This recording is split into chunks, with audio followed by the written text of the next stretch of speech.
Hi, my name is Professor Kelly Hunter. This is my first full year at SMC, so I'm very excited to be here. I got my bachelor's degree from Loyola Marymount University in biochemistry. I then got my master's in chemistry from UC San Diego and finished with my PhD in chemistry at UC San Diego as well. And at SMC, I teach general chemistry, so I'm currently teaching Chem 11 this semester. What is your favorite thing about chemistry? Oh my gosh, I love so much about chemistry. One of my favorite things is that you can apply chemistry really to our everyday lives and things that we might not think about. For example, something we do every day is brushing our teeth, and really that is almost like a chemical reaction happening whenever we do that. And so I love how you can take all of these concepts that we learn in chemistry and apply them to our everyday lives and see chemistry happening in the world around us all the time. What is the first thing you think prior to each time you lecture? Oh, that's a good question.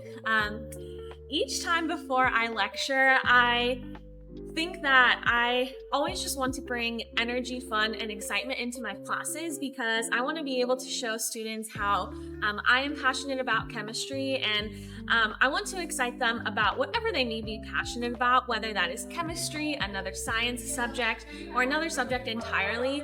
I hope that through my class and through my teaching that I can make students excited to learn and to become more passionate about all of their interests.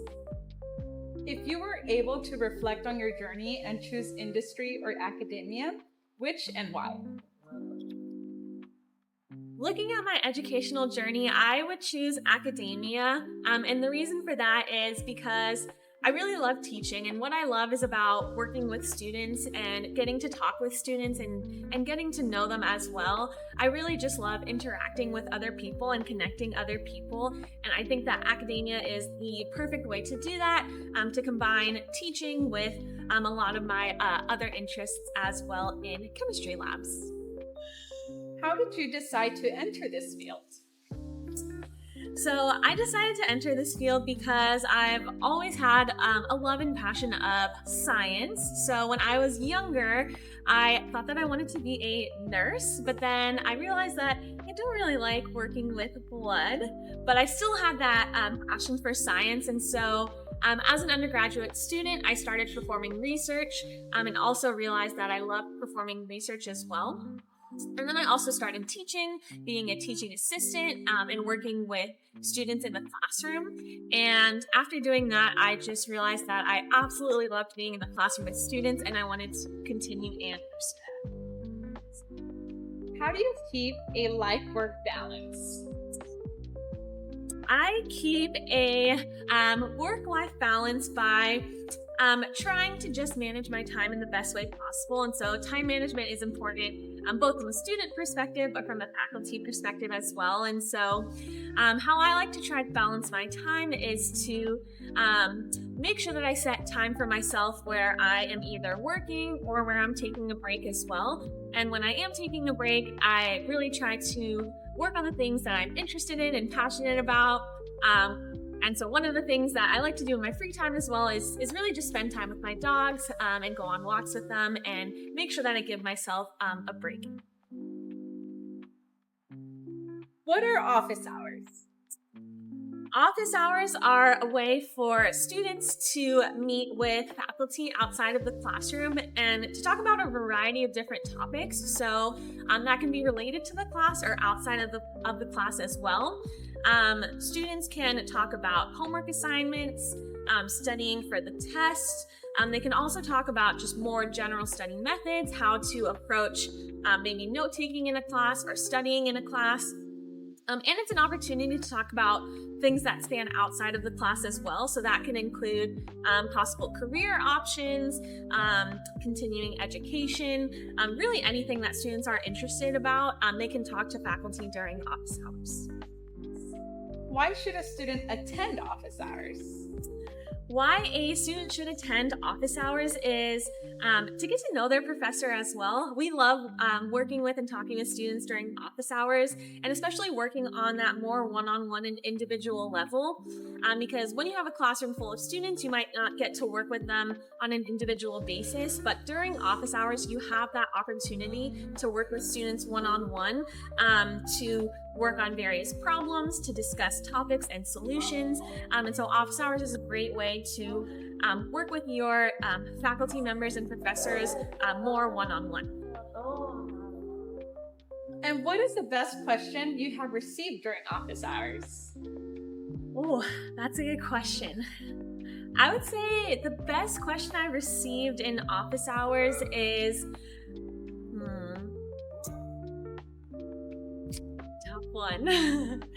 I think the best question I received in office hours is asking about sort of my educational journey, how I have come to my current position, because I didn't always definitely know what I was interested in. And so I want to let students know that it is okay to be unsure what maybe you want to major in or what career you want to follow. And so when students ask me about my educational journey and career journey, I see that as an opportunity to try to help them figure out what they want to do as well. And so I also love talking with students about those factors outside of the classroom. To be successful in chemistry, students should, you could fill in the blank. To be successful in chemistry, students should practice a lot. So practice with different problems, work on different problems, because practice is a great way to learn all the different chemistry topics rather than trying to memorize certain chemistry topics. By practicing, you get exposed to the material a lot more, and you'll start to understand the material a lot better as well. So students can definitely be successful by practicing a lot in chemistry. How many hours would you recommend for STEM students to study outside of class? Oh, that's a good question. I would recommend, don't know if I have a good answer. I would recommend probably between maybe 10 to 15 hours a week outside of class studying different science topics for their classes, because by spending maybe about between 10 to 15 hours outside of a class, you can review your notes, you can review what you went over in class, but then you can also spend time working on those different practice problems as well, maybe looking up some videos to describe the notes you are talking about. And so that amount of time should give you a good amount of time to review your course material. How do students get a letter of recommendation? Students get a letter of recommendation by reaching out to their professors. So if you are looking for a letter of recommendation, I definitely recommend reaching out to your professor much in advance of the deadline to let them know that you are hoping for a letter of recommendation, because professors will probably also ask you some questions so that they can write an even better letter of recommendation. They might ask you for a resume. And so by giving your professor a lot of time to get to know you even better for the letter of recommendation, they can write a really good letter of recommendation. But the first step is definitely to reach out to your professor as soon as you can. How can STEM students recover from burnout? STEM students can recover from burnout by giving themselves a break and giving themselves grace. I mean, all of us are very busy in our everyday lives, and we can be hard on ourselves a lot of times. And so especially as students, it's okay to give yourself a break. That's really important. It's not wasting time because it's taking care of yourself. If you take care of yourself, then you're going to be an even better and an even more successful student. So if you are feeling burnt out, just know that it is okay to give yourself a break. So step away from your classes, work on things that you are interested in, things that you are passionate about, and then when you come back to school, you'll be even more motivated to continue. What's the most valuable lesson you've learned from failing? The most valuable lesson that I've learned from failing is that it is okay to fail. We are not perfect as human beings. We will make mistakes, and mistakes and failing is okay, because when we do make a mistake or fail, that is how we learn and we continue to grow and become even better versions of ourselves. So really the biggest thing that we can learn from making a mistake is that it is okay to make a mistake or fail, because that's not the end. It's just a stepping stone, and we can move on and learn more and do better the next time. What is your go-to song or podcast to listen to on your way to work? One of my go-to podcasts that I listen to is called Ologies. And so the podcast host speaks with different experts in various fields. So for example, biology, the host would talk to a biologist. Pathology, they would talk to a pathologist. So it investigates all of these different areas in science-related fields, and it talks to experts in the field who make it easy to understand those various fields as well. So I recommend Ologies as a great podcast. What is your favorite element and why?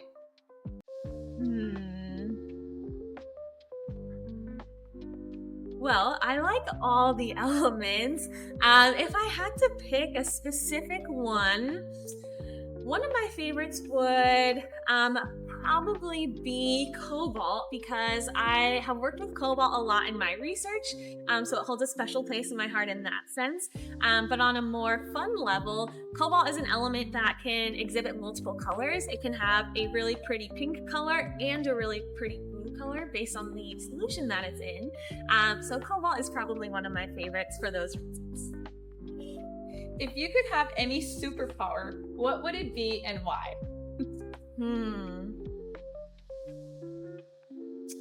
If I could have any superpower, it would probably be teleportation, so that I could get to anywhere that I need to be in a snap. I don't have to worry about thinking about travel time, and I think it would just be really helpful to get wherever I need to be as quick as I need to be there. So I would love to be able to teleport. So describe the subject you teach in one word.